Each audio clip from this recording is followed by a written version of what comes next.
అందరికీ మన ప్రభువును రక్షకుడైన యేసుక్రీస్తు వారి పేరిట ప్రేమపూర్వకమైనటువంటి వందనాలండి. ప్రియులారా, దేవునిలో బ్రతుకుతున్నటువంటి కుటుంబానికి, దేవునిలో బ్రతకనటువంటి కుటుంబానికి వ్యత్యాసాన్ని మనం ఈజీగా చెప్పేయచ్చు. ఎలా అంటారా?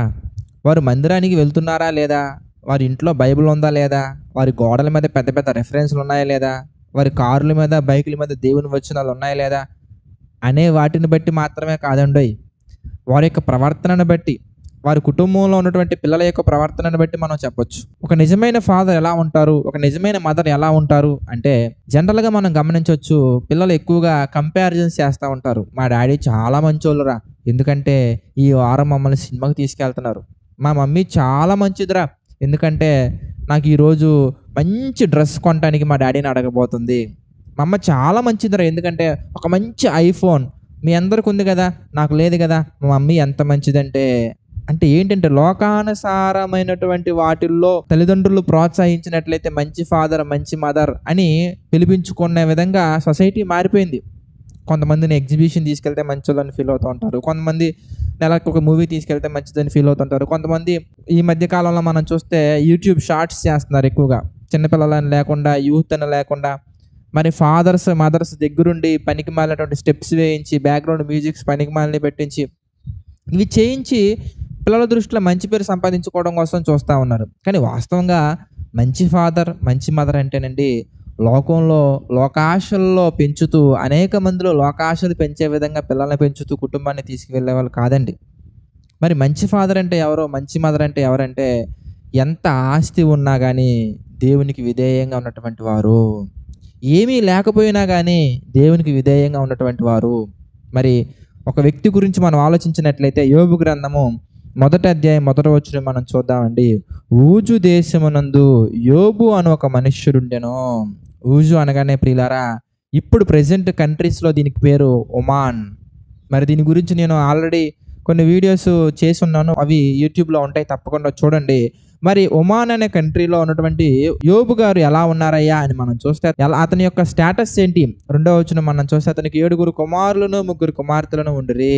అతనికి 7,000 గొర్రెలను, 3,000 ఒంటెలను, 500 జతల ఎడ్లను, 500 ఆడుగాడిదలను కలిగి బహుమంది పనివారును అతనికి ఆస్తిగా ఉండెను కనుక తూర్పు దిక్కు జనులందరిలో అతడే గొప్పవాడిగా ఉండెను. చూసారా ఎంత గొప్పగా దేవుడు ఆశీర్వదించారయ్యా అంటే, అతనికి ఉన్నటువంటి ఆస్తి మొత్తాన్ని ఒక ప్రాంతంలో కనుక మనం పెట్టగలిగినట్లయితే ఒక పెద్ద సిటీ తయారవుద్దండి.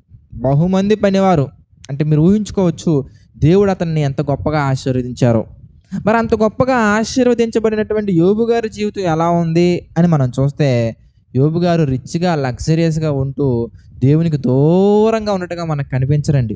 ఆయన జీవితం ఎంత గొప్పగా, ఎంత ఉన్నతంగా ఉంది అని ఎంత ఉన్నతంగా ఆలోచిస్తున్నారయ్యా అంటే, 5వ వచనం మనం చూస్తే, వారి వారి విందు దినములు పూర్తిగాగా యోబు తన కుమారులు పాపము చేసి తమ హృదయములలో దేవునిని దూషించిరేమో అని వారిని పిలువనంపించి వారిని పవిత్రపరిచి అరుణోదయమున లేచి వారిలో ఒక్కొక్కరి నిమిత్తమే దహన బలి అర్పించుచూ వచ్చెను. యోబు 1-2 రోజులు కాదండి, యోబు నిత్యము అలాగున చేయుచుండెను. దేవునికి మహిమ కలుగును గాక. ప్రియులారా, నిజమైన ఫాదర్ ఎలా ఉంటారయ్యా అంటే, పిల్లల హృదయాలలో పాపపు ఆలోచనలు వస్తున్నాయా లేదా అని ఆలోచించి, పరీక్షించి, పరిశీలించి, దేవుని యొక్క శిక్షణలో పెంచి, దేవుని యొక్క ఆలోచనలో పెంచి, వారి నిమిత్తము ప్రార్థనలు చేస్తూ, వారి నిమిత్తము ఫ్యామిలీ ప్రేయర్స్ కండక్ట్ చేస్తూ, వాళ్ళ నిమిత్తము దేవుని యొక్క కార్యక్రమాలలో వాళ్ళని పాల్గొనేలా చేసి, వారి యొక్క ఆలోచనలని, వారి యొక్క హృదయాన్ని దేవుని కొరకు ఎప్పుడు కూడా స్థిరంగా సిద్ధపరచగలిగేవారు నిజమైన తల్లి, నిజమైన తండ్రి, నిజమైన యజమాని. అలా కాకుండా లోకానుసారంగా ఉండాలి, లోకానుసారంగా ఎదగాలని ఆలోచించేవారు నిజమైన తల్లిదండ్రులు కారండి. ఎందుకంటే ఎంత సంపాదించుకున్నా కానీ, లోకమంతా సంపాదించుకున్నా కానీ, దేవుడు ఈ రాత్రి వారి ప్రాణం అడిగితే, ఏంటి బ్రదర్ మనం వాళ్ళకి ఇచ్చింది? వారి చేతిలో చిల్లి గవ్వలేకపోయినా కానీ వాళ్ళ క్యారెక్టర్ కనుక పరిశుద్ధంగా మనం ఉంచగలిగినట్లయితే, మరణించిన తర్వాత దేవదూతల చేత అబ్రహాము రొమ్మును కొనుక్కోబడే గొప్ప ఉన్నతమైన స్థితిని మనం సంపాదించినటువంటి వాళ్ళం అవుతామండి. ఏది గొప్పది ప్రియులారా? భూమి మీద బ్రతుకున్నప్పుడు ఈ ఆవిరి వంటి జీవితంలో లోకాశలలో, శరీరాశ, దురాశల్లో వాళ్ళని పెంచి నరకానికి వెళ్ళేలా చేయటమా? లేదంటే వారి శరీరాన్ని కంట్రోల్ చేసి, వారి కోరికలను కంట్రోల్ చేసి, వారి యొక్క ఆలోచనలు కంట్రోల్ చేసి, దురాశలను తొలగించేలా చేసి దేవుని యొక్క బ్రతకాలని ఆశ కలిగించి దేవునికి సన్నిధిలో నిరంతరం గొప్పవారుగా ఎదిగేలా చేసి పరలోకానికి తీసుకెళ్లేది మంచి పద్ధత? మంచి పెంపకం ఆలోచించండి ప్రియులారా.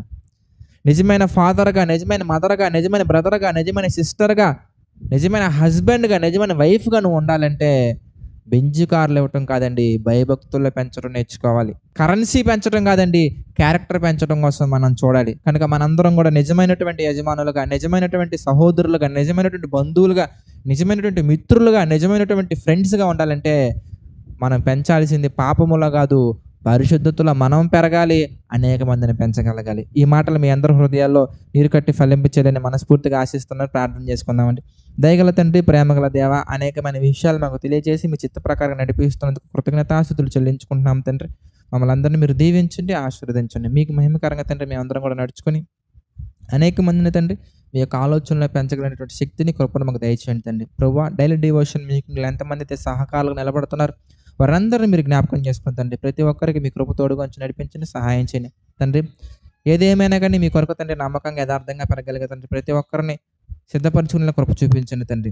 ప్రభువా, నమ్మకంగా యథార్థంగా మీ యొక్క పరిచర్య చేస్తున్న ప్రతి కుటుంబాన్ని దీవించండి. పరిచర్యను మీరు జ్ఞాపకం చేసుకుంటూ దీవించండి తండ్రి. ప్రభా, జేసీ టెంపుల్ ద్వారా జరుగుతున్నటువంటి పరిచర్యను మీరు జ్ఞాపకం చేసుకుని తండ్రి. సమస్త మహిమ, ఘనత, ప్రభావాలు మీకే చెల్లించుకుంటూ మా ప్రభువును రక్షకుడైన యేసుక్రీస్తు వారి పేరిట ప్రార్థన అడిగి వేడుకొనుచున్నాము తండ్రి. ఆమేన్. అందరికీ వందనాలండి. God bless you all.